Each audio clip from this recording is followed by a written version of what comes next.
Hello बच्चों, आपका आपके प्यारे से चैनल S2 एजुकेशनल ग्रुप पर स्वागत है। मैं आज आपको क्लास 10th का चैप्टर नंबर 9 है लाइट रिफ्लेक्शन एंड रिफ्रैक्शन। इस चैप्टर को आज मैं बताने वाला हूं, ध्यान से देखिएगा। और सबसे अच्छी बात है इस वीडियो में कि ये वीडियो जो है आपका हिंदी और इंग्लिश दोनों मीडियम में है। सारे डिफिनेशन को हिंदी और इंग्लिश दोनों में लिखा गया है ताकि हिंदी वाले भी अच्छे से समझ जाए और फिर इंग्लिश वाले भी अच्छे से समझ जाए। ठीक है, तो आइए हम सबसे पहले स्टार्ट करते हैं इस चैप्टर को। तो सबसे पहले इस चैप्टर को स्टार्ट करने से पहले हमको देखना क्या है, तो देखना यह है कि इसका चैप्टर का नाम है क्या, लाइट। तो सबसे पहले हमको जानना चाहिए लाइट किसको बोलते हैं। तो आइए हम लाइट के बारे में चर्चा करते हैं। लेकिन लाइट के बारे में चर्चा करने से पहले एक बात आप जान लीजिए। क्या? तो सबसे पहले हम एक बात बता रहे हैं कि आपका कोई रूम है जो एकदम अंधेरा है और उसमें हम बोले कि आप जाइए फिजिक्स का बुक लेके आइए, तो हो सकता है कि आपको पता है कि कहाँ पे रखा हुआ है, तो आप अंदाज से जाइएगा और वहाँ से फिजिक्स का बुक लाके हमको दे सकते हैं। लेकिन आपके रूम में अगर मुझे कहे जाने के लिए और बोले कि पूरा रूम अंधेरा है, वहाँ से फिजिक्स का बुक लेके आइए, तो हम सही सलामत रूम में पहुँचेंगे कि नहीं पहुँचेंगे ये हमको पता नहीं है। क्यों? क्योंकि कहाँ पर क्या रखा हुआ नहीं रखा हुआ पता नहीं, कहाँ गिरेंगे कहाँ उठेंगे कुछ पता नहीं चलेगा, क्योंकि अंधेरा रूम हमको कुछ दिखाई नहीं दे रहा है। तो इसका मतलब आप क्या समझ रहे हैं कि आपके पास आंख है लेकिन फिर भी आप नहीं देख पा रहे हैं। तो क्यों नहीं देख पा रहे हैं?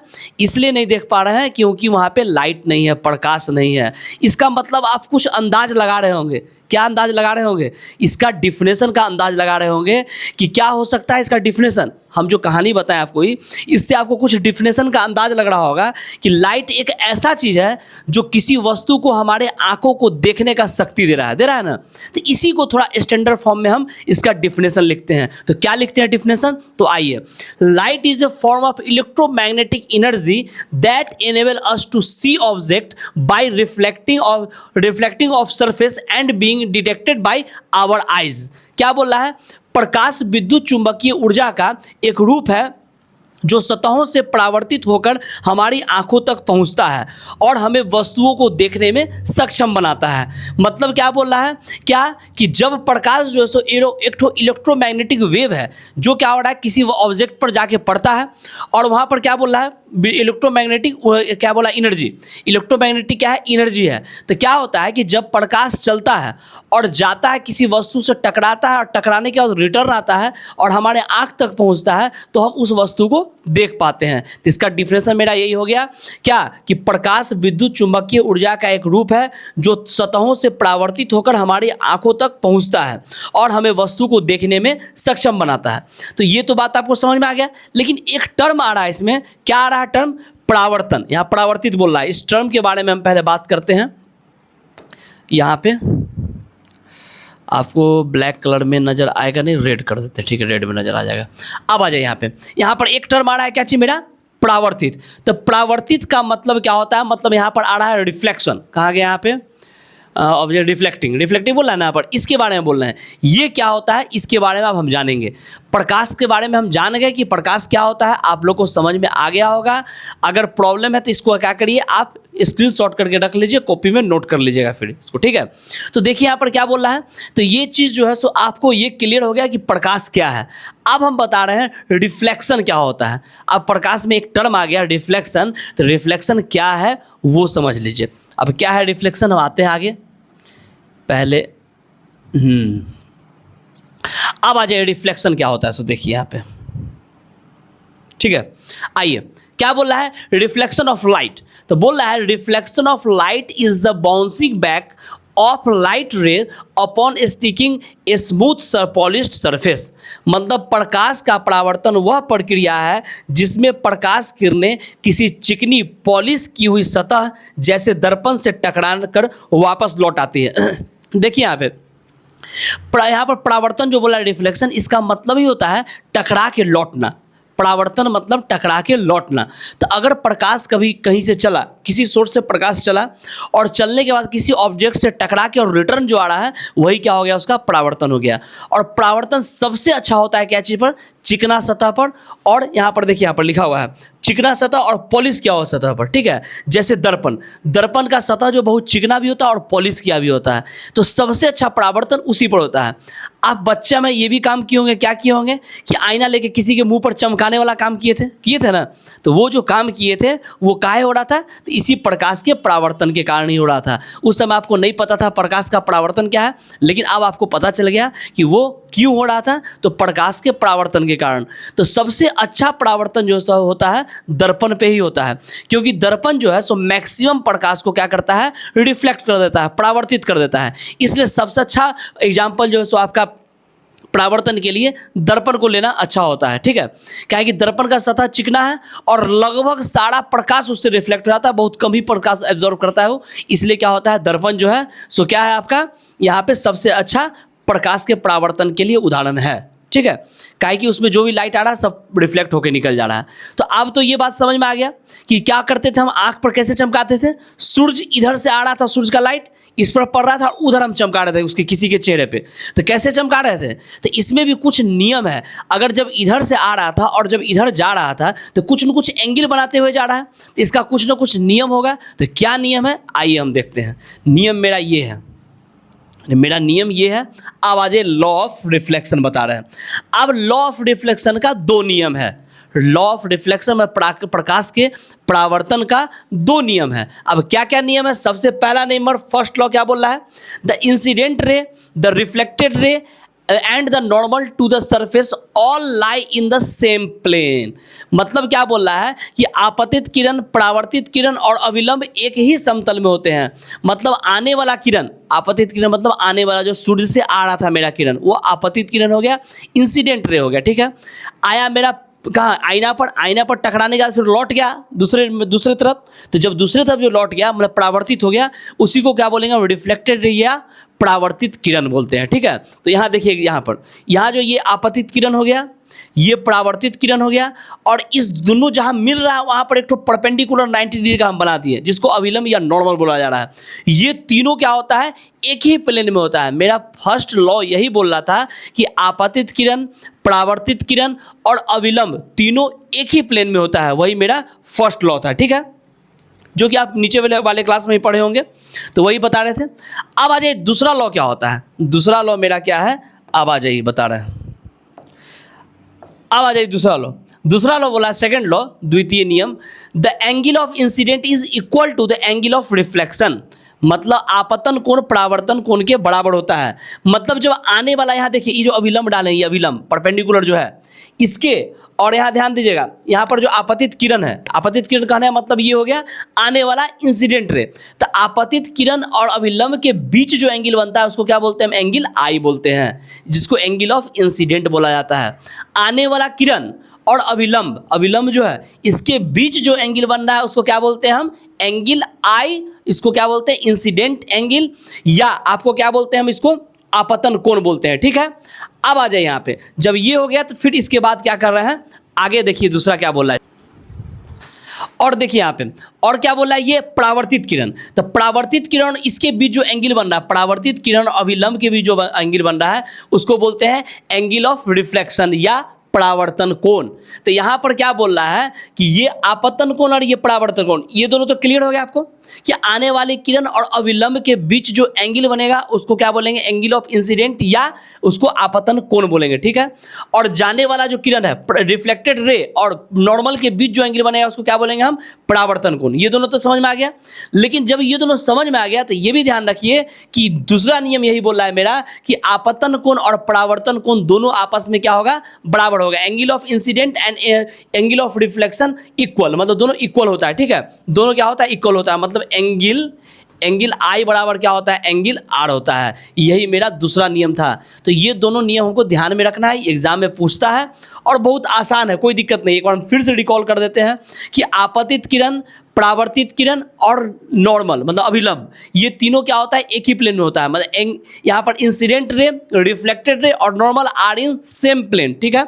दूसरा बोल रहा है the angle of incident is equal to the angle of reflection, मतलब एंगल आई एंगल आर के बराबर होता है। ये मेरा दूसरा नियम था। क्लियर है आपको। अब आ जाइए आगे चलते हैं हम। अब आगे क्या बताया जा रहा है, अब आगे आ जाइए, दर्पण के बारे में बात कर रहे हैं। तो दर्पण के बारे में बात करने से पहले हम आपको बता दें कि दर्पण जो है दो तरह का होता है, एक गोलीय दर्पण, एक समतल दर्पण। गोलीय दर्पण के बारे में हम बताएंगे, लेकिन पहले समतल दर्पण बता देते हैं। तो समतल दर्पण वैसा दर्पण है जिसका परावर्तक सतह सीधा रहे, प्लेन रहे, उसको क्या बोलेंगे हम, समतल दर्पण। और वैसा दर्पण जिसका परावर्तक सतह मतलब रिफ्लेक्टिंग सरफेस जो होता है, रिफ्लेक्टिंग सरफेस वो जो होता है कर्व होता है। यहाँ पर देखिए, the reflecting surface of A spherical mirror may be curved और इनवर्ड्स और आउटवर्ड। मतलब कोई ऐसा दर्पण जिसका रिफ्लेक्टिंग सरफेस जो है सो अंदर की तरफ या बाहर की तरफ अगर कर्व रहेगा, इसका मतलब वो स्फेरिकल मिरर हो जाएगा। और जिसका रिफ्लेक्टिंग सरफेस प्लेन रहेगा वो क्या हो जाएगा, प्लेन मिरर हो जाएगा। ठीक है, लेकिन अब बात आ रहा है कि मेरा स्फेरिकल मिरर तो हम समझ गए, लेकिन स्फेरिकल मिरर में दो को क्या चीज़ बोले हैं, तो ये दो को जो है इसका टाइप बताया, दो तरह का होता है। इसके अलावा ध्यान दीजिएगा, अवतल दर्पण जो होते रहे इसमें भी 2 4 3 टाइप का और होता है, लेकिन आपके क्लास में सिर्फ यही पढ़ना है, हम यही बता रहे हैं। और क्या है, तो सबसे पहले बोला अवतल दर्पण और दूसरा क्या है, उत्तल दर्पण, मतलब कनकेव मिरर और कन्वेक्स मिरर। तो कनकेव मिरर किसको बोलते हैं और कन्वेक्स मिरर किसको बोलते हैं, इसको ध्यान देना है हमको। जैसे हम क्या किए, हम एक गोला ले लिए, मतलब एक स्फीयर ले लिए, इसे खोखला स्फीयर ले लिए इस तरह से। अब क्या किया, हम इसको यहाँ से ऐसे ऐसे करके हम काट दिए। तो काटने के बाद कैसा चीज़ बचा मेरे पास, इधर से इस तरह का बचा और इधर से इस तरह का बचा, यही हो गया, ये मेरा बचा। और एक ऐसा बन गया इधर से। ठीक है, हम दो को काट लिए, 2 तरह का काट लिए। अब क्या किए, हम इसको बोले कि कलर करने के लिए, मतलब कलर करना मतलब क्या, कि आपको जब मिरर रहता है तो आप मिरर में गौर किए होंगे कि एक तरफ तो आप चेहरा देख रहे हैं और उसके पीछे का पार्ट जो है सो ढका रहता है, और कभी आप देखिएगा उसके पीछे कलर किया रहता है। किसके पीछे, उस शीशा के पीछे। तो कलर, इसका मतलब कोई भी शीशा पर अगर कलर कर दीजिएगा तो क्या वो मिरर बन जाएगा, वो नहीं बनेगा। मिरर बनने के लिए उसके पीछे सिल्वर्ड किया रहता है, मतलब सिल्वर का कलर जो उस पर चढ़ाया हुआ रहता है।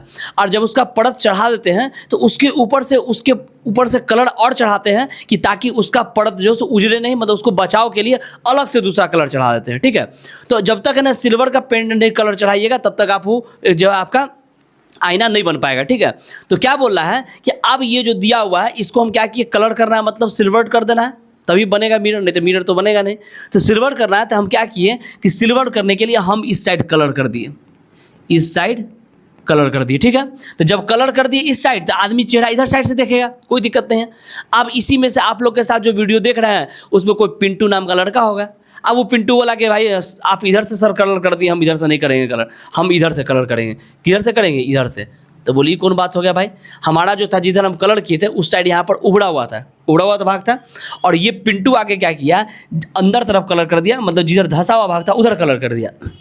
तब क्या है, कलर कर दिया। तब मैं चलो ठीक ही बोला, जिधर मन उधर कलर, कोई दिक्कत नहीं है। मिरर जब है आपका तो किसी भी तरफ कलर करे वो मिरर बनेगा ही बनेगा। लेकिन जब बनेगा तो दोनों में फ़र्क क्या है, तो फ़र्क ये है कि इसका रिफ्लेक्टिंग सरफेस अंदर तरफ है और इसका ऊपर तरफ है। तो जब अंदर तरफ और एक ऊपर तरफ हो गया तो दोनों का नाम भी कुछ अलग अलग रखना पड़ेगा, नहीं तो कैसे पता चलेगा कि भाई किस में अंदर तरफ कलर है, किस में बाहर तरफ कलर है। तो हम क्या किए, इसी का नाम रख दिए। क्या नाम रख दिए, सबसे पहला मेरा हो गया कनकेव मिरर जिसको बोलते हैं अवतल दर्पण, और दूसरा हो गया कन्वेक्स मिरर जिसको बोलते हैं हम उत्तल दर्पण। तो अब ध्यान दीजिए, वैसा दर्पण जिसका रिफ्लेक्टिंग सरफेस अंदर की तरफ रहेगा वो मेरा क्या हो गया, कनकेव मिरर हो गया, जिसको बोलते हैं अवतल दर्पण। और वैसा दर्पण जिसका रिफ्लेक्टिंग सरफेस जो है सो उबड़ा हुआ रहेगा, बाहर की तरफ निकला रहेगा, उसको क्या बोलेंगे, उत्तल दर्पण या कन्वेक्स मिरर। तो इसको याद करने का आसान तरीका है जो कि हम बता रहे हैं आपको आगे। यहाँ पर आ जाइए, इसके बाद वाले में फिगर भी दिया हुआ आपको, वहाँ क्लियर होगा। आ जाइए, इसमें आपको ये तो समझ में आ गया है। अब इसको समझ लीजिए यहाँ पे, तो यहाँ क्या बोल रहा है कि यहाँ पर देखिए कनकेव मिरर। अब कनकेव मिरर में क्या बोला, सो देखिए यहाँ पे बोल रहा है क्या, ये जो है ये देखिए यहाँ कनकेव मिरर है, यहाँ पर से हम हटा रहे हैं इसको, एक मिनट। देखिए यहाँ पे ये कनकेव मिरर है, इसमें जो कलर है इस साइड जिधर लाइनिंग किया उस तरफ कलर किया हुआ है, और इसमें जो लाइनिंग है इसमें कलर किया हुआ है। तो यहाँ देखिए, यहाँ पर क्या बोल रहा है, इसका देखिए कनकेव मिरर का केवल इनवर्ड। देखिए यहाँ पर इसका जो रिफ्लेक्टिंग सरफेस है वो क्या है, इनवर्ड है। इसका रिफ्लेक्टिंग सरफेस जो है सो क्या था आपका, इनवर्ड था, और इसका क्या है, कर्व सरफेस आउटवर्ड है। तो अगर आपका कर्व सरफेस इनवर्ड रहेगा तो इसका मतलब क्या हो गया मेरा, वो कनकेव मिरर। केव मतलब क्या होता है, गुफा होता है। तो केव मतलब अंदर की तरफ धंसा होना चाहिए, गुफा अंदर की तरफ रहता है, तो बस यही समझ जाइए, ये अंदर तरफ धंसा हुआ इसका कनकेव हो गया। और जब ये कनकेव हुआ तो कन्वेक्स होगा ही। और हिंदी वाले के लिए क्या है, तो यहाँ पर उत्तल दर्पण, उत्तल मतलब क्या, उठल, उत्तल मतलब उठा हुआ, उबड़ा हुआ। तो अब ध्यान दीजिए यहाँ पे कि जिस मिरर का अगर ये रिफ्लेक्टिंग सरफेस उबड़ा हुआ है उसको क्या बोलेंगे हम? उत्तल बोलेंगे। और जब एक तो उत्तल हो गया तो दूसरा क्या होगा? अवतल होगा। तो जिसका रिफ्लेक्टिंग सरफेस उबड़ा हुआ है उसको बोलेंगे उत्तल, और इंग्लिश में क्या बोलते हैं उसको? कन्वेक्स, और इसको क्या बोलते हैं? कनकेव। केव मतलब क्या? गुफा, तो इसलिए अंदर तरफ धंसा हुआ है, इसका मतलब समझ जाए क्या है वो? कनकेव मिरर है, ठीक है। और जब ये कनकेव तो ये कन्वेक्स होगा ही। तो ये आपको क्लियर हो गया। कनकेव और कन्वेक्स क्या होता है? तो एक बार फिर से सुन लीजिए, वैसा मिरर जिसका रिफ्लेक्टिंग सरफेस अंदर की इनवर्ड रहेगा, इसका मतलब क्या हो गया? वो कनकेव मिरर हो जाएगा। और जिसका रिफ्लेक्टिंग सरफेस आउटवर्ड रहेगा, मतलब बाहर की तरफ उभरा रहेगा, इसका मतलब वो क्या हो गया? मेरा कन्वेक्स मिरर हो गया। क्लियर है? अब आ जाइए, हम आगे चलते हैं इसमें। अब आ जाइए इसमें। अब यहाँ ध्यान दीजिए, ये जो मिरर है आपका, तो मिरर में कुछ टर्म होता है। अब किसको क्या बोलते हैं? देखिए यहाँ पे, यहाँ सारा टर्म और सारा डिफिनेशन आपके सामने दिया हुआ है। आप चाहिए तो इसका जो है सो आप स्क्रीनशॉट करके रख लीजिए। इसमें आपको देखिए यहाँ पर दिया हुआ क्या क्या है। ध्रुव दिया हुआ है, वक्रता केंद्र मतलब पोल है, सेंटर ऑफ कर्वेचर है, रेडियस ऑफ कर्वेचर है जिसको वक्रता त्रिज्या बोलते हैं, प्रिंसिपल एक्सिस है जिसको प्रधान अक्ष बोलते हैं, प्रिंसिपल फोकस है जिसको प्रधान फोकस बोलते हैं, फोकल लेंथ है जिसको फोकस दूरी बोलते हैं, और एपर्चर है जिसको अपवर्तन द्वार या मुख कहा जाता है। तो ये सारे का डिफिनेशन आपको हिंदी इंग्लिश में दिया हुआ है। हम इसको फिगर में आपको क्लियर करते हैं किसको क्या बोलते हैं, सो क्या इसका मतलब है। तो आइए हम इसको देखते हैं। देखिए यहां पर एक फिगर हम बना देते हैं। जैसे ये मेरा दर्पण है, ये मेरा दर्पण है। ये कौन सा दर्पण है? मेरा अवतल दर्पण है, या हिंदी में इंग्लिश में क्या बोले उसको? कनकेव मिरर, ठीक है। और इधर दे देते हैं कन्वेक्स मिरर। इधर क्या दे दिए हम? कन्वेक्स मिरर, ठीक है। और जब दे दिए तो यहाँ ध्यान दीजिए कि आपको ये जो बना है तो किसी न किसी खोखला है, वो गोला होगा, उसी से कट के बना है ना। ये जो है कोई खोखला गोला है, उसी से कट के बना होगा ही। कहिए मैं शुरू में बताया भी तो उसी से काट के हम बनाए हैं, तो चलिए बना होगा। तो इस गोला का कोई ना कोई सेंटर होगा इस गोला का कोई ना कोई सेंटर। तो इस गोला का जो सेंटर होगा वही इस मिरर का क्या कहला जाएगा? सेंटर ऑफ कर्वेचर सी कहला जाएगा। क्या कहला जाएगा? सेंटर ऑफ कर्वेचर सी कहला जाएगा, ये वाला, ठीक है। ये जिस गोले का भाग होगा उस गोले का जो सेंटर है इस मिरर का सेंटर ऑफ कर्वेचर कहलाता है। क्लियर है? अब आ जाइए, पोल किसको बोलते हैं? तो ये जो मिरर है, मिरर का जो मिडिल पॉइंट है, बीच का जो पॉइंट है, उसको पोल क्या बोलते हैं हम? पी। मिरर जो है, मिरर के बीच का जो पॉइंट है उसको क्या बोलते हैं हम? पोल पी बोलते हैं। क्लियर है? अब ध्यान दीजिए, ये पोल हो गया और ये क्या हो गया? सी हो गया।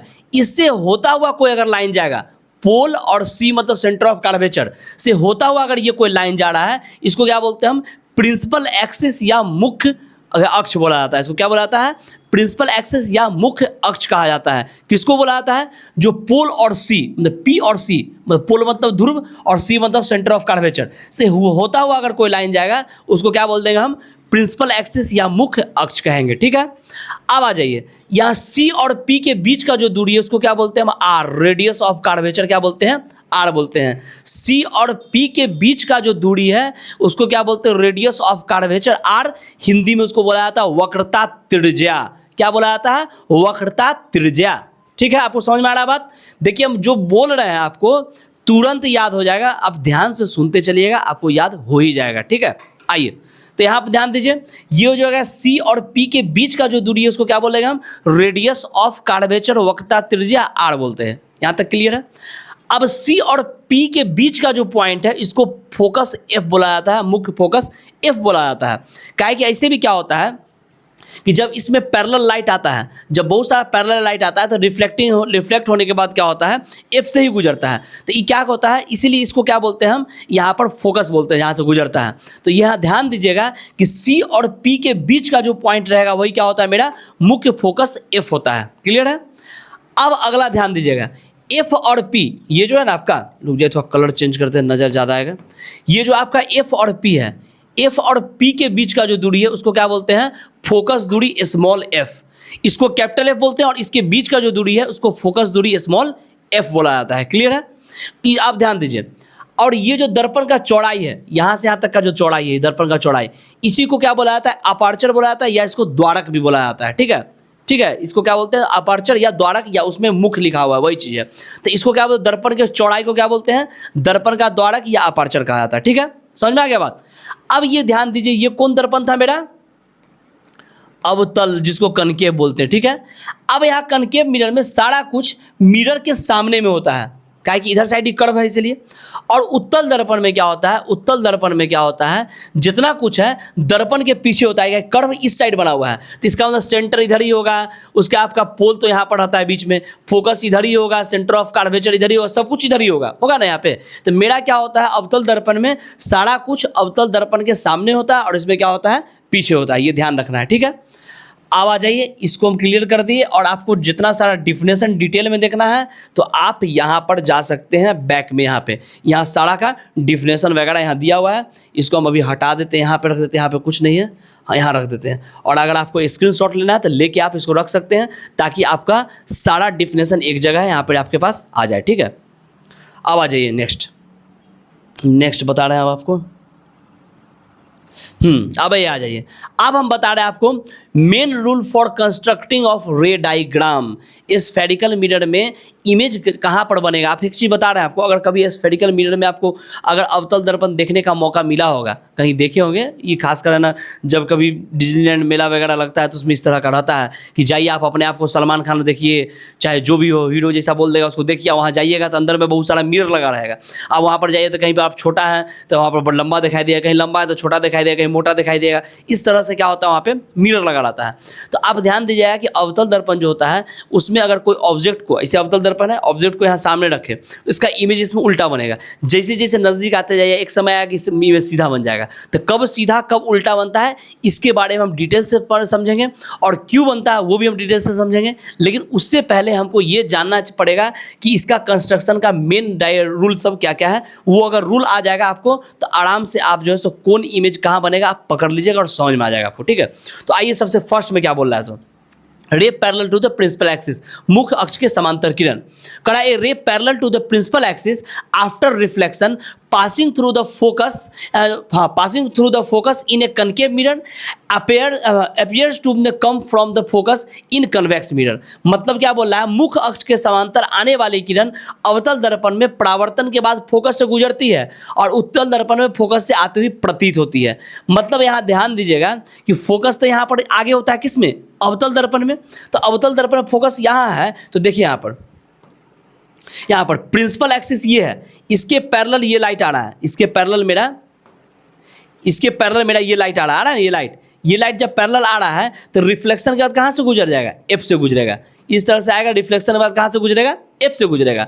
और इसमें जो है सो प्रिंसिपल एक्सिस के पैरेलल आया, ये लाइट प्रिंसिपल एक्सिस के पैरेलल आया, रिफ्लेक्शन के बाद एफ से गुजरता हुआ प्रतीत हुआ। का है कि जब इसको पीछे की तरफ ऐसे बढ़ाएंगे तो लगेगा कहाँ से आ रहा है, वो एफ से आ रहा है। तो इसलिए अवतल दर्पण में एफ से गुजरता है और उत्तल दर्पण में गुजरता हुआ प्रतीत होता है, ठीक है, अपीयर होता है, ठीक है। तो ये चीज़ आपको समझ में आ गया, एकदम दिमाग में रखिएगा, इसके बिना आप कोई भी इमेज नहीं बना पाया कि किस तरह से इमेज बनेगा, ठीक है। तो यहाँ ध्यान दीजिए सबसे पहले कि अगर प्रिंसिपल एक्सिस के पैरेलल लाइट आएगा, रिफ्लेक्शन के बाद एफ से जाएगा, ठीक है, और इसमें जाता हुआ प्रतीत होगा। क्लियर है, आप आ जाइए, बहुत मजा आ रहा होगा आप लोग को। एकदम आसान चीज़ कुछ नहीं है, आपको हम बता दे रहे हैं। ये अगर आप अच्छे से समझ लीजिएगा, देख लीजिएगा, आपका एक भी क्वेश्चन नहीं छूटेगा, ना आपका ऑब्जेक्टिव छूटेगा ना सब्जेक्टिव पूछेगा। एग्जाम में सारे क्वेश्चन को आप सॉल्व करके आइएगा, ठीक है। आ जाइए नेक्स्ट क्वेश्चन, सॉरी नेक्स्ट इसमें टॉपिक है क्या, आ जाइए अब ये। अब क्या बोला सो देखिए यहाँ पर जस्ट उल्टा, वहाँ पर जो था क्या बोले थे, प्रिंसिपल एक्सिस के अगर पैरेलल आएगा रिफ्लेक्शन के बाद एफ से गुजरेगा। अब यहाँ उल्टा बोल रहा है, उल्टा क्या बोल रहा है कि जब कोई लाइट एफ से जाएगा तो रिफ्लेक्शन के बाद प्रिंसिपल एक्सिस के पैरेलल हो जाएगा। जब कोई लाइट एफ से जाएगा तो रिफ्लेक्शन के बाद प्रिंसिपल एक्सिस के पैरेलल हो जाएगा। यहाँ देखिए ये है, यहाँ पर एफ है, ये देखिए एफ से जा रहा है लाइट, कलर चेंज करते हैं थोड़ा सा, हाँ ये क्या कर रहा है, एफ से जा रहा है, ये अब एफ से जा रहा है, तो ये जब एफ से जाएगा तो रिफ्लेक्शन के बाद प्रिंसिपल एक्सिस के यहाँ देखिए पैरेलल हो गया, ठीक है। इसमें वही देखिए यहाँ पर एफ से आता हुआ लाइट है, यहाँ पर लग रहा है कि एफ पर आ रहा है लाइट, लेकिन रिफ्लेक्शन के बाद क्या होगा, प्रिंसिपल एक्सिस के ये भी पैरेलल हो गया। जैसे ये लाइट आ रहा है और इसको आगे बढ़ाएंगे तो लगेगा कि एफ से पर ही आ रहा है, लेकिन क्या हो रहा है, आगे बढ़ेगा ना, कि मीटर का ही पीछे का भाग है, तो इसलिए क्या कर रहे हैं, यहाँ पर आया और रिफ्लेक्शन के बाद क्या हुआ, प्रिंसिपल एक्सिस के पैरेलल हो गया। तो ये क्लियर हो गया बात। तो यहाँ पर ध्यान दीजिएगा, ये कनकेव मिरर में था, ये कन्वेक्स मिरर में था, ठीक है। तो हमको दो गो चीज समझ गए। अब तीसरा बात आ जाए, क्या है सो,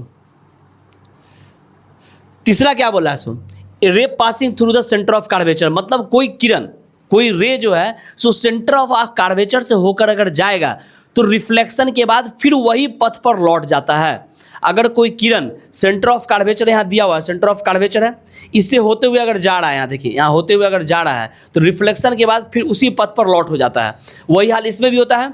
यहाँ पर कनकेव मिरर में यहाँ से आ रहा है, रिफ्लेक्शन के बाद फिर क्या इसी पर लौट गया। देखिए इधर आ रहा था, रिफ्लेक्शन के बाद इसी पर क्या हो गया, ही लॉट हो गया। देख लिखा है यहाँ पे, अगर इसको आगे बढ़ाएंगे तो सी से मिलेगा। तो यहाँ पर क्या हो रहा है कि अगर प्रिंसिपल यहाँ पर सॉरी अगर सेंटर ऑफ कर्वेचर से होता हुआ अगर कोई लाइट जाएगा तो रिफ्लेक्शन के बाद फिर उसी पथ पर रिटर्न चला जाएगा। ये एकदम दिमाग में रखना है।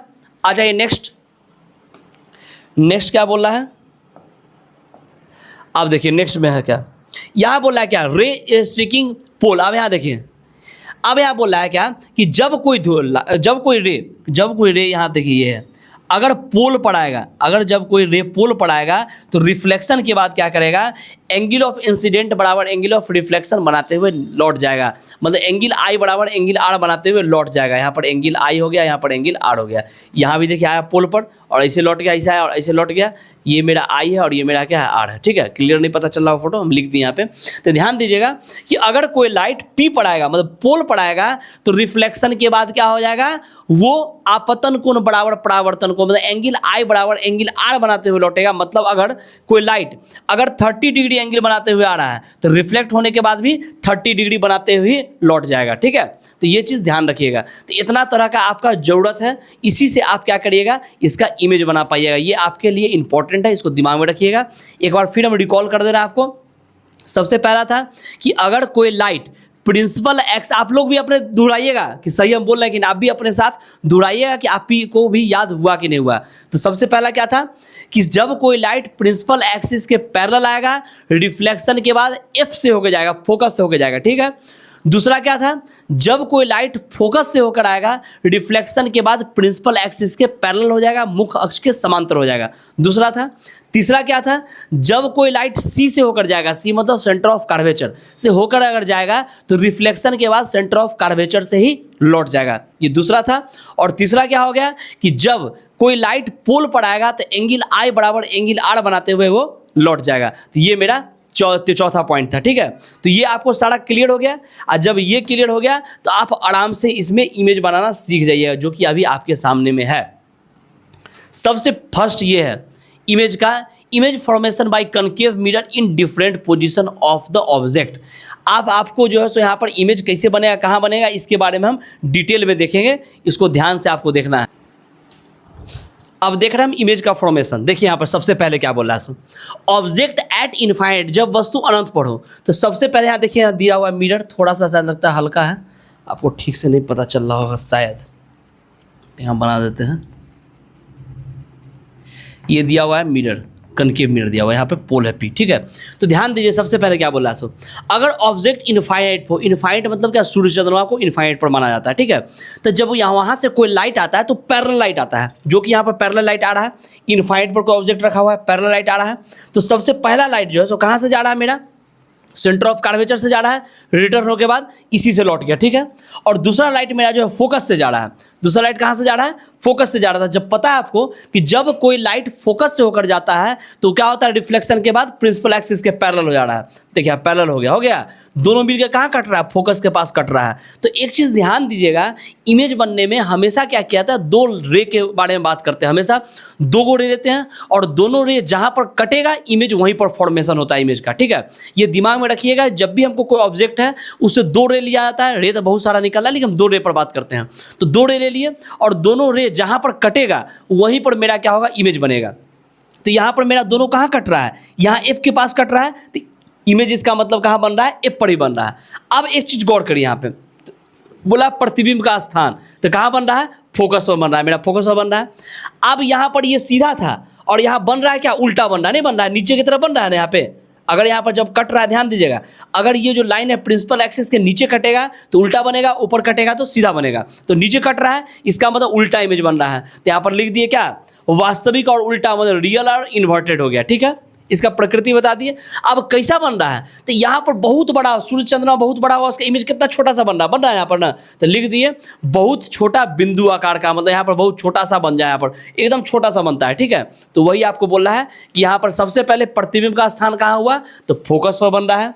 दूसरा बोला प्रतिबिंब का आकार कैसा है, तो बहुत छोटा और बिंदु आकार का, मतलब हाईली डायमेंस्ड एंड पॉइंट साइज बोल रहा है। ठीक है, नेचर ऑफ इमेज, प्रतिबिंब की प्रकृति कैसी है, रियल एंड इन्वर्टेड। समझ में आ गया बात, मतलब वास्तविक और उल्टा। तो हम क्या करते हैं, एक एक स्टेप बढ़ाते चलेंगे और इमेज को हम देखते चलेंगे कहाँ पर मेरा इमेज बन रहा है। ठीक है, तो आइए हम देखते हैं अब यहाँ पे। अब अगला देखिए क्या बोला है। तो ये क्लियर हो गया आपको किस तरह से इमेज बनाना है। अब आ जाइए नेक्स्ट देखिए यहाँ पे ये बोल रहा है, अब बोल रहा है क्या, ऑब्जेक्ट बायोड सी, जब वस्तु वक्रता केंद्र से पीछे हो। अब यहाँ पर वक्रता केंद्र है, ठीक है, और इससे पीछे ऑब्जेक्ट को यहाँ रख दिए। तो आप ध्यान दीजिएगा कि जब भी कोई ऑब्जेक्ट रहता है उसको कहाँ रखते हैं हम, हमेशा क्या करते हैं, यहाँ पर सबसे पहले इनफाइनाइट पर रखे, उसका धीरे धीरे पॉइंट बढ़ाते बढ़ाते हम इसको जगह तक पहुँचाते हैं। ठीक है, तो अब देखिए इसमें इमेज कैसे बनता है, देखिए यहाँ पे। तो जब वस्तु वक्रता केंद्र के पीछे हो, तो ध्यान दीजिएगा कि जब भी हमको ऑब्जेक्ट रहता है तो हमेशा क्या करना है, उसको दो लाइट चलना है। तो सबसे पहला लाइट हमेशा हर एक में एक लाइट जो है प्रिंसिपल एक्सिस के पैरेलल होगा ही। जब भी आपको इमेज बनाना है तो एक लाइट प्रिंसिपल एक्सिस के पैरेलल होगा ही, उसको हमेशा लेके चलिएगा।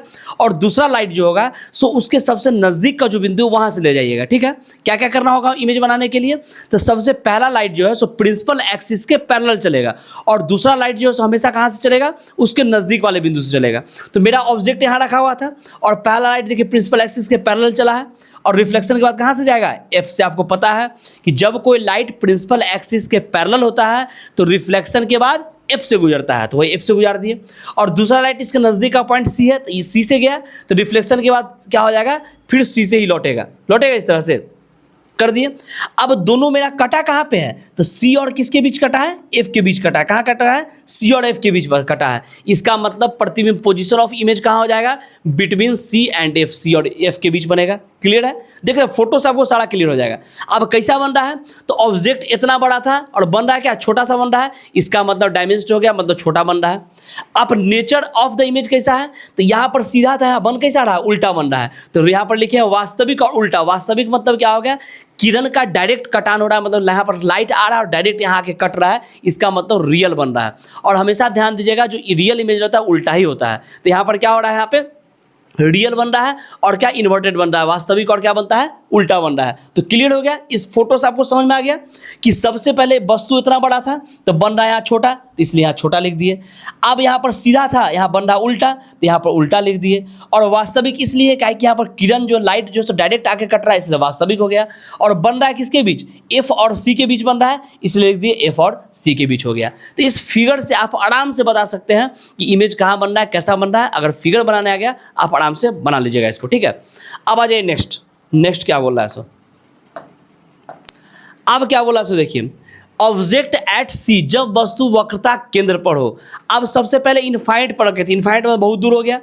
अब सी और एफ इनफाइनाइट के बीच रखे थे, इससे पहले वाले में सी और इनफाइनाइट के बीच रखे थे। अब क्या कर रहे हैं, सी पर रख रहे हैं। तो जब सी पर रखेंगे तब क्या होगा, तो ध्यान दीजिए सबसे पहला लाइट प्रिंसिपल एक्सिस के पैरेलल चला, रिफ्लेक्शन के बाद एफ से गुजर गया। और दूसरा लाइट इसके नज़दीक वाले बिंदु से जाएगा, तो नज़दीक वाला बिंदु एफ है, यहाँ से गया, रिफ्लेक्शन का प्रिंसिपल एक्सिस के पैरेलल हो गया। दोनों आके कहाँ कटा, सी पर ही कटा। तो जब सी पर ही कटा, इसका मतलब इमेज कहाँ बनेगा मेरा, देखिए कहाँ पर कटा, सी पर नहीं कटा है, तो इमेज मेरा कहाँ बनेगा, सी पर बनेगा। तो सी पर ही लिख दिए। अब देखिए यहाँ पर इतना बड़ा ऑब्जेक्ट है और इतना ही बड़ा इमेज बना है, जस्ट उल्टा बना लेकिन उतना ही बड़ा बना है, इसका मतलब वस्तु के आकार का हो गया। लिख दिए, एकदम समझ में आ रहा है, फिगर से सब क्लियर है कि इतना बड़ा इतना ही बड़ा यहाँ भी बन रहा है। अब क्या बन रहा है, रियल बन रहा है कि डायरेक्ट लाइट आया और कटा है, तो इसलिए रियल तो ठीक है। इन्वर्टेड मतलब उल्टा बन रहा है, तो यहाँ पर इन्वर्टेड मतलब वास्तविक और उल्टा लिख दिए। तो आप इस फिगर से इसको भी समझ गए कि जब वस्तु कहाँ रहेगा, सी पर रहेगा, तो इमेज कहाँ बनेगा, सी पर ही बनेगा। तो कभी कभी ऐसा पूछता है क्वेश्चन एग्जाम में कि वस्तु को कहाँ पर ही रखेंगे कि उसका इमेज है उसी आकार का और क्या होगा, उसी जगह पर बनेगा। मतलब वस्तु को किस जगह पर रखेंगे जहाँ पर उसका इमेज उसी आकार का बनेगा और क्या होगा, उसी जगह पर बनेगा जहाँ पर वस्तु रखे हैं। तो इसमें आंसर आप आराम से लिख सकते हो, वक्रता केंद्र, सेंटर ऑफ कर्वेचर। अगर सेंटर ऑफ कर्वेचर पर कोई वस्तु को रखा जाए तो इमेज वहीं पर बनेगा और उसी आकार का बनेगा। ठीक है, ये चीज़ दिमाग में रखिएगा। अब आ जाइए नेक्स्ट आ जाइए, अब क्या बोल रहा है, object between C and F. अब क्या किया, हम फिर इसको बढ़ाया। अब ऑब्जेक्ट पहले कहा था बहुत दूर था, अब उसके बाद सी और एफ के बीच, सॉरी सी और इनफाइनाइट के बीच हुआ, उसके बाद सी पर हुआ। अब क्या कर रहे हैं, सी पर से कंप्लीट हो गया, तो अब सी और एफ के बीच में ऑब्जेक्ट रखे हैं, ठीक है। फिर घसका के एफ पर रखेंगे, फिर घसका के एफ और पी के बीच रखेंगे, इस तरह से रखा जाता है, ठीक है। तो अब ऑब्जेक्ट को क्या रखें, हम सी और एफ के बीच रखे तो हम बताए थे कि जब भी ऑब्जेक्ट रहेगा वहां से दो तरह का रे निकलेगा। पहला रे प्रिंसिपल एक्सिस के पैरेलल, तो पहला रे प्रिंसिपल एक्सिस के पैरेलल हो गया। अब देखिए रिफ्लेक्शन के बाद एफ से चला गया, और दूसरा रे क्या होगा, तो यहाँ पर जो है सो ध्यान दिएगा, दूसरा रे के लिए यहाँ पर बिंदु देना चाहिए, बगल से भी दे सकते हैं, या आप ध्यान दें इसका बगल का बिंदु यहाँ सी भी है, तो सी से भी जा सकता है। तो जब कोई रे सी से होकर गया तो रिफ्लेक्शन हो गया, फिर सी से ही लौट गया, तो दोनों मिलके कटा कहाँ पर, तो सी के बाद कटा है, सी से पीछे कटा, बायोन सी हुआ है। इसका मतलब मेरा इमेज कहाँ बनेगा, तो सी से पीछे बनेगा, मतलब सी और इनफाइनाइट के बीच बोलिए या बायोन सी बोलिए, तो वही से बोलिए सी से परे होगा, मतलब सी से पीछे बनेगा, ठीक है। अब ऑब्जेक्ट इतना बड़ा था, इमेज इसका कैसा बन रहा है, उससे बड़ा बन रहा है, इसलिए लिख दिए वस्तु से बड़ा लिख दिए, समझ में आ बात, वस्तु से बड़ा हो गया। अब ये क्या बन रहा है, वास्तविक बन रहा है क्या, डायरेक्ट किरण के कटान से बन रहा है, तो वास्तविक बोल दिए रियल, और इन्वर्टेड और उल्टा बन रहा है, तो इसलिए उल्टा लिख दिए। मतलब यहाँ पर जो ऑब्जेक्ट था इससे जस्ट बड़ा था, इसलिए हम बड़ा कर दिए। कहाँ बना था, सी से जस्ट पीछे, तो बायोन सी बोल दिए। उसके बाद रियल बन रहा है और उल्टा बन रहा है, तो रियल एंड इन्वर्टेड लिख दिए, ठीक है। तो ये आप फिगर देख के आराम से लिख सकते हैं, ठीक है। ये हो गया। अब क्या करेंगे, अब इसको घसका के कहाँ रखेंगे, एफ पर रखेंगे। जब यहाँ सी पर था तो यहाँ पर क्या रखें, सी, पहले सी पर रखे और सी और एफ के बीच रखे। अब क्या घसका के रखेंगे, एफ पर। तो चलिए अगला में देखते हैं कहाँ पर रखा हुआ है। तो अगला आ जाइए, ये आ जाइए। अब देखिए यहाँ कहाँ रखा हुआ है, ऑब्जेक्ट एट एफ, जब वस्तु एफ पर हो। तो जब वस्तु एफ पर हुआ तो सबसे पहला लाइट कहाँ चलेगा, तो यहाँ पर क्या हो गया, प्रिंसिपल एक्सिस के पैरेलल, और यहाँ रिफ्लेक्शन के बाद एफ से गुजर गया। और दूसरा इसके नज़दीक का बिंदु सी है, यहाँ से गया इस तरह से लाइट, रिफ्लेक्शन होने के बाद फिर सी से लौट गया, मतलब इसके पैरेलल यहाँ गया, लगा जैसे सी से आ रहा है, तो यहाँ पर फिर लौट गया। अब लौट गया तो दोनों आगे बढ़ते जा रहा है, बढ़ते जा रहा है, बढ़ते जा रहा है। तो कहाँ बन रहा है इमेज, तो हमको पता नहीं है, इसका मतलब कहाँ बन रहा है, इनफाइनाइट पर बन रहा है, इसलिए इमेज क्या बोल दिया हम, इनफाइनाइट पर बन रहा है। अब ये कहीं कटिए नहीं रहा है, तो हमको कहाँ से पता चला है भाई इमेज कैसा बन रहा है। वहाँ पर कहते हैं रियल बन रहा है, इन्वर्टेड बन रहा है, क्या बन रहा है कुछ पता नहीं, जब कटेगा ही नहीं, तो इसलिए लिखा जाएगा प्रतिबिंब प्राप्त नहीं होता है, प्रतिबिंब प्राप्त नहीं होता है, image would not be found. काहे कि हमको पता नहीं है इनफाइनाइट पर कैसा बन रहा है, इनफाइनाइट कोई जगह ही नहीं होता है, इसलिए हमको नहीं बता सकते कि इसका इमेज कैसा वहाँ बन रहा है, ठीक है। तो ये हो गया। अब आ जाइए नेक्स्ट आ जाइए, ये जब वस्तु एफ पर हो गया। अब इसके बाद आ जाइए, हाँ अब बोला जब वस्तु P और F के बीच हो। ये बहुत ही इंपॉर्टेंट होता है, और ये ध्यान रखिएगा कि अवतल दर्पण में सिर्फ यही एक केस है जहाँ पर इमेज जो है सो सीधा बनता है, बाद बाकी जितना इमेज था सब उल्टा बनता था। और कनकेव मिरर में सिर्फ यही केस है जहाँ पर इमेज सीधा बनता है। और एग्जाम में आपको पूछ भी सकता है कि अगर इमेज ऑब्जेक्ट कहाँ पर रखें, अवतल दर्पण में ऑब्जेक्ट को कहाँ पर रखें कि उसका इमेज सीधा बनेगा और वस्तु से बड़ा बनेगा। तो यहाँ ध्यान दीजिएगा कि ऑब्जेक्ट को क्या कर रहे हैं, F और P के बीच रख रहे हैं, F और P के बीच रखें। तो पहला लाइन जो है सो क्या चलेगा, प्रिंसिपल एक्सिस के पैरेलल। तो नहीं दिए ये भी चलेगा, ये भी कर सकते हैं कि पोल से निकाल दिए, अगर प्रिंसिपल एक्सिस के पैरेलल रखते हैं तब भी इमेज इसी तरह का बनेगा। लेकिन चलिए हम पोल से दे दिए हैं, तो जब पोल से दिए हैं तो यहाँ पोल से आपतन कोण बराबर परावर्तन कोण बनाते लौट जाएगा, एंगल आई बराबर एंगल आर बनाते हुए लौटेगा, जो हम बताए थे आपके नियम में। और उस नियम को फुलफिल करने के लिए एक उसका भी दे दिए यहाँ पर एग्जाम्पल। तो ये हो गया, तो यहाँ एंगल आई बराबर एंगल आर बनाते हुए लौट गया। और दूसरा क्या होगा, रे सी से जाएगा, यहाँ से जाएगा ना, तो फिर सी से जैसे सीधे रिटर्न हो जाएगा। अगर दूसरा रे जो है सो ऐसा लिए जो लगे कि सी से ही आ रहा है, तो यहाँ पर जब गया तो रिटर्न हो गया, फिर इसी से लौट जाएगा। अब एक चीज़ गौर करिएगा, ये जैसे जैसे आगे जाएगा वैसे फैलते जा रहा है। इसका मतलब अगर इसको पीछे की तरफ बढ़ाएं, अगर पीछे की तरफ बढ़ाएं तो जाके ये कट जाएगा यहाँ पे। जब कट जाएगा यहाँ पर तो इमेज कहाँ बन जाएगा, इसका पीछे बन जाएगा। तो इसमें क्या हो रहा है, जब पीछे बन रहा है तो पूछेगा कि ऑब्जेक्ट जो है यहाँ रहता है F और P के बीच, तो इमेज कहाँ बनता है, तो दर्पण के पीछे लिख दिए, दर्पण के पीछे बन रहा है, दर्पण पीछे। अब कैसा बन रहा है, यहाँ पर वस्तु छोटा है, इमेज कैसा बन रहा है, बड़ा बन रहा है, इसलिए क्या कर दिए, इनलार्ज बड़ उससे वस्तु से बड़ा लिख दिए। अब बन कैसा रहा है, सीधा बन रहा है कि उल्टा बन रहा है, तो वस्तु ऐसे रखा हो तो ये भी ऐसे ही बन रहा है, इसका मतलब क्या कर दिए, सीधा बन रहा है। और ये काल्पनिक है कि वास्तविक है, तो काल्पनिक है इसलिए कि हम क्या किए, रे को कल्पना किए कि पीछे की तरफ बढ़ा रहे हैं, तब जाके यहाँ कटा है, तो इसका मतलब ये क्या हो गया, काल्पनिक हुआ, वर्चुअल एंड इरेक्ट हुआ। तो एक यही केस है अवतल दर्पण में जहाँ इमेज जो है सो वर्चुअल एंड इरेक्ट होता है, ठीक है। और इसी कारण से क्या होता है, हम यूज करते हैं इसका क्या चीज़ में, हजामती दर्पण यूज करते हैं। इसलिए करते हैं कि अगर ऑब्जेक्ट को अगर हम एफ और पी के बीच बैठा दें तो मेरा मुंह इतना छोटा है तो मेरा बहुत बड़ा मुंह दिखाई देगा, तो छोटा छोटा दाढ़ी भी वो बड़ा बड़ा दिखाई देगा, तो अच्छे से उसको जो है हजामत किया जा सकता है। इसीलिए क्या करते हैं, इसको हजामती दर्पण में भी इसका यूज करते हैं, क्वेश्चन पूछा जा सकता है आपको इस पर, ठीक है। अब आ जाइए यहाँ पर नेक्स्ट आपका बता रहे हैं, एक मिनट, अब आ जाइए, अब इसका हम यूज बता रहे हैं, जो भी हम आपको बताए थे इसके यूज को भी हम बता रहे हैं। यूजेज ऑफ कनकेव मिरर, अवतल दर्पण का उपयोग। तो अवतल दर्पण का उपयोग कहाँ कहाँ होता है, तो देखिए यहाँ पर दिया हुआ है सेविंग मिरर में या मेकअप मिरर में। देखिए यहाँ मेकअप मिरर में यूज हो रहा है, छोटा सा मुंह रहेगा उसमें बड़ा सा दिखाई देगा, छोटा सा लिप रहेगा बड़ा सा दिखाई देगा, अच्छे से लिपस्टिक भाई लगा लीजिए, कहीं पर भी छूटेगा नहीं, एकदम अच्छे से परफेक्ट लग जाएगा। अगर छोटा सा लिप रहेगा पता नहीं चलेगा, आप कहीं कहीं पर छूट भी सकता है। इसलिए यूज क्या करना है, हम लोग को यूज करना है कौन, कनकेव मिरर। तो आपसे घर में कनकेव मिरर लगा लीजिए, छोटा छोटा लिप बड़ा दिखाई देगा, लिपस्टिक अच्छे से लगा लीजिएगा, ठीक है। तो और यहाँ पर दाढ़ी में भी वही बात है भाई, खाली लिपस्टिक का बात नहीं हो रहा है, दाढ़ी का ही बात हो रहा है कि अगर छोटा सा चेहरा है तो बहुत बड़ा दिखाई देगा, तो आपका दाढ़ी छोटा छोटा भी रहेगा तो उसमें बड़ा दिखाई देगा, तो अच्छे से चिकना चिकना सेव कर लीजिए, ठीक है। अब आ जाइए फिर उसके अलावा क्या आता है, डेंटिस्ट सब भी इसका यूज करते हैं। देखते हैं यहाँ पर एगो मिरर जो रहता है उसको लगा दिए नीचे, और दांत में जो भी कहीं पर कोई कैविटी वगैरह रहेगा उसको आप क्लियर इसमें अच्छे से देख सकते हैं, इससे इसका यूज करते हैं। उसके अलावा गाड़ी का जो हेडलाइट रहता है वो भी ऐसे कर्व रहता है, देखते हो अंदर में यहाँ बल्ब लगा था और ये कर्व रहता है, तो इसका कर्व रहता है जिस कारण जो है, और यहाँ ध्यान दीजिएगा ये कौन कर्व रहा था, इसका मतलब कौन मिरर, कनकेव मिरर। तो कनकेव मिरर का काम है कि जितना सारा लाइट आएगा सबको एक जगह वो फोकस कर देता है। तो इसलिए क्या होता है कि हेडलाइट में क्या करते हैं, हम कनकेव मिरर लगाते हैं कि जितना लाइट होगा सबको एक जगह फोकस करेगा, तब हमको अच्छे से रास्ता दिखाई देगा, इसलिए इसका यूज किया जाता है। साथ में टॉर्च में भी यूज किया जाता है, इसका क्या टॉर्च में यूज किया जाता है। उसके अलावा आप डॉक्टर जो माथा में जो लगाए होते हैं, हेड में जो लगाए रहते हैं यहाँ पर टॉर्च, उसमें भी इसका यूज किया जाता है, जो कि हम यहाँ पर दिखला दिए आपको, ठीक है। तो इसका यूजेज आपको समझ में आ गया। इसके अलावा आपको अभी अगर कुछ पता है तब कमेंट करके लिख दीजिए कि ये भी इसका यूज होता है, ठीक है। तो यहाँ तक तो समझ में आ गया। अब हम अवतल दर्पण में इमेज का बनना और उसका उपयोग हम सारा कुछ समझ गए। अब हम चलते हैं किसमें, उत्तल दर्पण में, कन्वेक्स मिरर में चलते हैं, ठीक है। तो आइए कन्वेक्स मिरर में, अब आ जाए यहाँ पर image formation by convex mirror. अब कन्वेक्स मिरर में कुछ तरह का बात नहीं होता है, इसमें बस दो ही तरह का बात होगा। इमेज रहेगा कहाँ पर, इनफाइनाइट पर रहेगा, या तो इनफाइनाइट और पी के बीच होगा। क्या इसमें जो है सो कनकेव मिरर में सामने में जो है सो कोई पॉइंट नहीं होता, इधर साइड तो जो भी पॉइंट एफ सी पी सब इधर साइड होता है, सामने में कोई पॉइंट नहीं रहता है। इसलिए ऑब्जेक्ट दो ही जगह रखेंगे, या तो इनफाइनाइट पर या ना तो इनफाइनाइट और पी के बीच रखेंगे।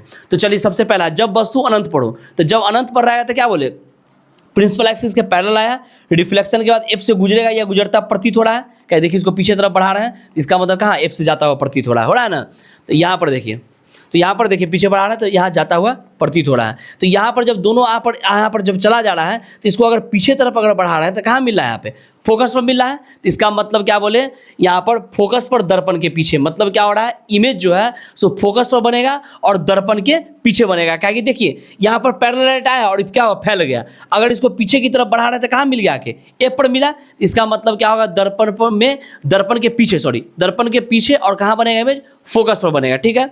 और क्या होगा, बहुत छोटा बनेगा, क्या है कि आगे जो इनफाइनाइट पर सूर्य चंद्रमा बहुत दूर रहा, उसका इमेज बहुत छोटा सा पॉइंट साइज का कहाँ बनेगा, एफ पर बनेगा। तो वही लिख दिए, वस्तु से बहुत छोटा। काल्पनिक और सीधा, अब जब इधर साइड बन रहा है तो हम कल्पना कर रहे हैं कि यहाँ पर आगे कटा है, इसलिए मेरा क्या हो जाएगा, वर्चुअल और इरेक्ट। तो ये ध्यान रखिएगा कि जब भी वर्चुअल इमेज रहता है वो इरेक्ट ही होता है, सीधा ही होता है, ठीक है। तो वही लिख दिए। अब आ जाए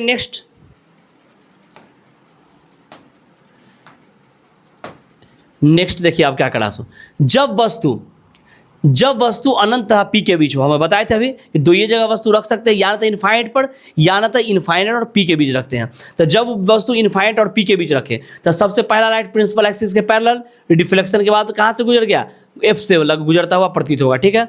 दूसरा लाइट क्या करते हैं, सी के लिए लेते हैं, लगे कि जैसे सी से आ रहा है, यहाँ आ रहा है ना, और रिफ्लेक्शन के बाद इसी से लौट गया। अब इस दोनों लाइट को अगर पीछे की तरफ मिला रहे हैं, अगर ला रहे हैं, तो कहाँ कट रहा है, यहाँ पर कट रहा है, मतलब दर्पण के पीछे पी और एफ के बीच इमेज बन रहा है। कहाँ बन रहा है, दर्पण के पीछे पी और एफ के बीच, तो वही लिखे हैं, दर्पण के पीछे पी और एफ के बीच इमेज बन रहा है, ठीक है।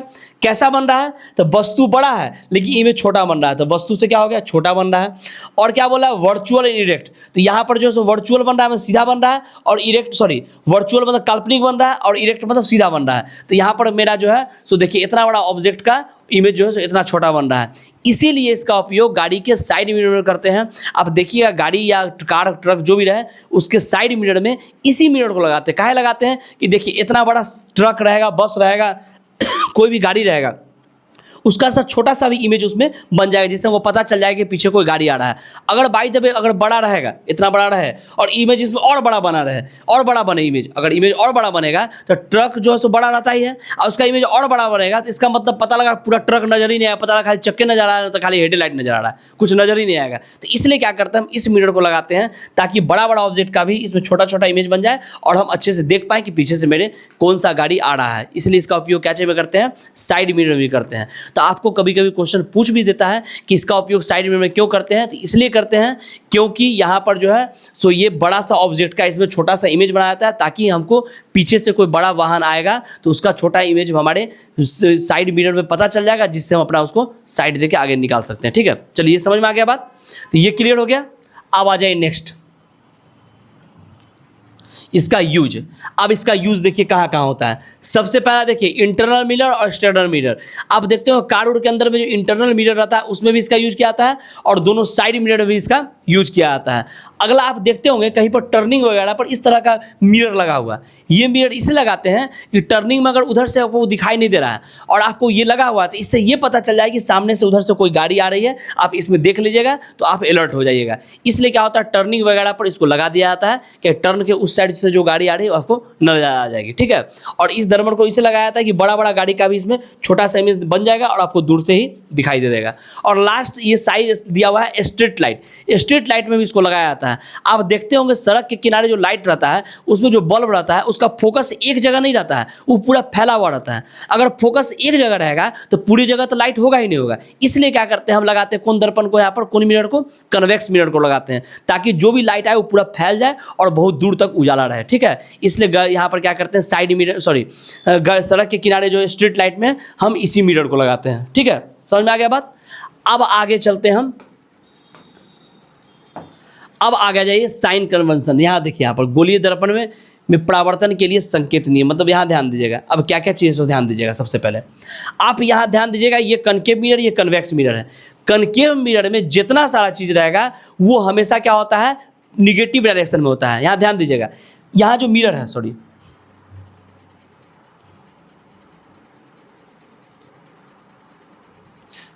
देखिए यहाँ पर जो मिरर है, यहाँ पर जितना सारा चीज़ है, इस मिरर में इस साइड जो भी चीज़ चलेंगे, इस साइड जो भी चीज़ चलेंगे वो क्या होगा, मेरा निगेटिव। इस साइड मेरा क्या होगा, पॉजिटिव। नीचे तरफ निगेटिव, ऊपर तरफ पॉजिटिव। वही एक्सिस का बात हो रहा है। एक्स एक्सिस वाई एक्सिस होता है ना, इधर साइड क्या होता है, माइनस, इधर साइड प्लस, ऊपर में प्लस, नीचे माइनस होता है। तो वही चीज़ यहाँ पर क्या हुआ है। तो अब कनकेव मिरर में जितना सारा कुछ होता है सब इधर ही साइड होता है, इसलिए सब क्या होगा, निगेटिव होता है मेरा। एफ भी निगेटिव होता है, मतलब फोकस दूरी भी निगेटिव, रेडियस ऑफ कर्वेचर भी निगेटिव, ऑब्जेक्ट डिस्टेंस भी निगेटिव रहता है, और मैक्सिमम टाइम में इमेज डिस्टेंस भी निगेटिव रहता है। एक ही जगह पॉजिटिव होता है। कब पॉजिटिव होता है, जब ऑब्जेक्ट पी और एफ के बीच हो। तो ध्यान दीजिएगा, इसमें सब निगेटिव होता है। जो ऊपर तरफ रहेगा सो पॉजिटिव, जो नीचे तरफ रहेगा निगेटिव। मतलब ऑब्जेक्ट का जो साइज रहेगा सो पॉजिटिव रहेगा, और इमेज का जो साइज रहेगा सो निगेटिव रहेगा, कि इमेज नीचे तरफ बनता है इसीलिए, ठीक है। इसमें वही बात है, इसमें भी कि इधर जो भी चीज़ रहेगा सो निगेटिव, इधर जो भी चीज़ रहेगा पॉजिटिव। मतलब क्या होगा, कन्वेक्स मिरर में एफ और सी, और यहाँ पर ध्यान दीजिएगा इसके बीच का जो दूरी है स्मॉल एफ, और इसके बीच का जो दूरी है कैपिटल आर, ये दोनों क्या होता है, सब पॉजिटिव होता है। और यहाँ पर ऑब्जेक्ट डिस्टेंस, ऑब्जेक्ट तो इधर ही साइड रखेंगे ना, तो ऑब्जेक्ट डिस्टेंस जो सो क्या चीज़ हो जाएगा, मेरा निगेटिव रहेगा, निगेटिव रहेगा। और इमेज डिस्टेंस पॉजिटिव होगा, इमेज हमेशा पीछे की तरफ चलता है, ठीक है। तो अब ये आपको क्लियर हो गया बात। ऑब्जेक्ट डिस्टेंस को क्या बोलते हैं, इमेज डिस्टेंस को क्या बोलते हैं, इसके बारे में हम बताते हैं आपको। आ जाइए, यहाँ पे दिया हुआ देखिए, देखिए यहाँ पर ऑब्जेक्ट डिस्टेंस मतलब वस्तु दूरी को क्या बोलते हैं, हम यू बोलते हैं। वस्तु दूरी को क्या चीज़ से डिनोट किया जाता है, यू से डिनोट किया जाता है। दूसरा इमेज डिस्टेंस, तो इमेज डिस्टेंस को क्या चीज़ से डिनोट किया जाता है, भी से डिनोट किया जाता है। इमेज डिस्टेंस को भी से डिनोट करते हैं। और फोकल लेंथ को क्या चीज़ से डिनोट करते हैं, एफ से, मतलब यहाँ स्मॉल एफ होगा, कैपिटल एफ नहीं, यहाँ स्मॉल एफ होता है, ठीक है। फोकल लेंथ को क्या करते हैं, स्मॉल एफ से। ई भी जो है सो स्मॉल यू है और ई भी जो है स्मॉल भी है, ये जो स्मॉल भी और स्मॉल यू है। तो ध्यान दीजिएगा कि जब भी ऑब्जेक्ट डिस्टेंस रहेगा तो मेरा स्मॉल यू हो गया, इमेज डिस्टेंस रहेगा स्मॉल भी हो गया, और फोकल लेंथ रहेगा मतलब फोकस दूरी रहेगा तो स्मॉल एफ होगा। इसके लिए एक फॉर्मूला आता है 1/f equal to 1/v plus 1/u, मतलब 1/, फोकस दूरी बराबर 1/, प्रतिबिंब दूरी प्लस 1/, क्या हो जाएगा, वस्तु दूरी, ठीक है। तो 1/f बराबर 1/v प्लस 1/u होता है। इस पर मेरा न्यूमेरिकल प्रॉब्लम भी रहेगा। एक वीडियो में आपको स्पेशली सिर्फ हम न्यूमेरिकल प्रॉब्लम बता देंगे कि कैसे बनता है, इस पर क्वेश्चन कैसा रहेगा और कैसे बनाया जाएगा। और अगर आपका इच्छा है कि ये फॉर्मूला कहाँ से आया, इसका प्रूफ चाहिए, तो आप कॉमेंट में लिख सकते हैं। हम नेक्स्ट वीडियो में आपका इसका प्रूफ भी बता देंगे कि कहाँ से आया और किस तरह से आया, ठीक है। चलिए इसमें आगे और देखते हैं, इसमें आ जाइए अब आगे। हाँ, अब आ जाइए, हम बताते हैं किसके बारे में, मैग्निफिकेशन ऑफ मिरर। मैग्निफिकेशन क्या होता है, सो ध्यान दीजिएगा यहाँ पे। मैग्निफिकेशन के बारे में बता रहे हैं, एक मिनट। हाँ चलिए, मैग्निफिकेशन के बारे में बता रही क्या होता है, सो हाँ कह रहा था magnification of a mirror is the ratio, sorry एक मिनट। हाँ, the magnification of a mirror is the ratio of the height of the image to the height of the object. Height of the object, it tell us how much larger or smaller the image is compared to the object। मतलब क्या होता है, दर्पण का आवर्धन वह गुण है जो प्रतिबिंब की ऊंचाई और वस्तु की ऊंचाई के बीच होता है, और यह बताता है कि प्रतिबिंब वस्तु से कितना बड़ा या कितना छोटा है। मतलब आवर्धन क्षमता मतलब क्या हो गया कि कितना बड़ा ऑब्जेक्ट बन रहा है, इमेज बन रहा है। अगर कोई ऑब्जेक्ट रखा हुआ है उससे इमेज बड़ा बन रहा है कि छोटा बन रहा है, तो आवर्धन क्षमता से हम निकाल सकते हैं। मैग्नीफाइंग का नाम सुने हो, मैग्नीफाइंग ग्लास जो होता है, जो आप देखे होंगे, आप आएगा लेंस में, उसके बारे में बात करेंगे। लेकिन ध्यान दीजिए, अगर कभी भी आपको आवर्धन निकालना होगा तो हम क्या कर देंगे, प्रतिबिंब के ऊंचाई में वस्तु के ऊंचाई से अगर डिवाइड कर देंगे तो मेरा मैग्निफिकेशन निकल जाएगा। या हम प्रतिबिंब की दूरी अब बटे वस्तु की दूरी भी कर देंगे तब भी मेरा क्या निकल जाएगा, मैग्निफिकेशन निकल जाएगा। तो मैग्निफिकेशन से पता चलता है कि प्रतिबिंब वस्तु से कितना बड़ा या कितना छोटा है, ठीक है। तो ये चीज़ आपको क्लियर हो गया। अब यहाँ ध्यान दीजिएगा, अगर m का वैल्यू ग्रेटर देन 1 हो जाएगा, m का वैल्यू 1 से बड़ा होगा, इसका मतलब इमेज कैसा बन रहा है, इनलार्ज, मतलब इमेज बड़ा बनेगा। अगर जब भी m का वैल्यू 1 से बड़ा होगा मतलब इमेज क्या होगा, बड़ा बनेगा। उसके बाद एक मिनट, उसके बाद m का वैल्यू अगर 1 से छोटा रहेगा तो इमेज क्या होगा, डैमेज, मतलब छोटा बनेगा, ठीक है। जब भी m का वैल्यू 1 से अगर छोटा रहेगा तो इमेज जो है सो छोटा बनेगा, ठीक है। अगर बड़ा रहेगा तो इमेज बड़ा बनेगा, छोटा रहेगा तो इमेज छोटा बनेगा, ठीक है। अब अगर पॉजिटिव मैग्निफिकेशन होता है, अगर प्लस में आता है तो समझिए प्रतिबिंब क्या बन रहा है, सीधा बन रहा है, इरेक्ट बन रहा है। अब ध्यान दीजिए, अगर प्लस में आ रहा है m का वैल्यू, अगर m का वैल्यू प्लस में आ रहा है, इसका मतलब इमेज क्या बन रहा है, मेरा सीधा बन रहा है। और अगर माइनस में आ रहा है, इसका मतलब इन्वर्टेड, मतलब उल्टा बन रहा है। तो m से हम पता लगा लेंगे कि मिरर किस तरह का है। अब ध्यान दीजिएगा यहाँ पे, अगर आपको पता है कि मैक्सिमम टाइम में इमेज डिस्टेंस जो है, सॉरी, अवतल दर्पण में आपका इमेज हमेशा क्या होता है, निगेटिव में ही रहता है, क्या नीचे तरफ रहता है इमेज का हाइट। तो यहाँ पर ध्यान दीजिएगा कि अगर पॉजिटिव मैग्नीट्यूड है, इसका मतलब इमेज क्या बन रहा है, सीधा। अगर इमेज हम निकाल रहे हैं कहीं पर भी, और मेरा अगर जो निकाल रहा है यहाँ पर मैग्निफिकेशन, अगर मैग्निफिकेशन मेरा पॉजिटिव आ रहा है, इसका मतलब मेरा इमेज कैसा बनेगा, सीधा बनेगा, इमेज सीधा बनेगा। और अगर निगेटिव मैग्निफिकेशन आ रहा है, इसका मतलब इमेज क्या बनेगा, उल्टा बनेगा। ये दिमाग में रखिएगा, ये ऑब्जेक्टिव क्वेश्चन के लिए आप इंपॉर्टेंट है। और ये भी दिमाग रखिएगा कि अगर m ग्रेटर देन 1 होगा तो इमेज क्या होगा, बड़ा होगा, और लेस देन 1 होगा तो इमेज क्या होगा, छोटा होगा। ये आपके लिए इंपॉर्टेंट है, ठीक है।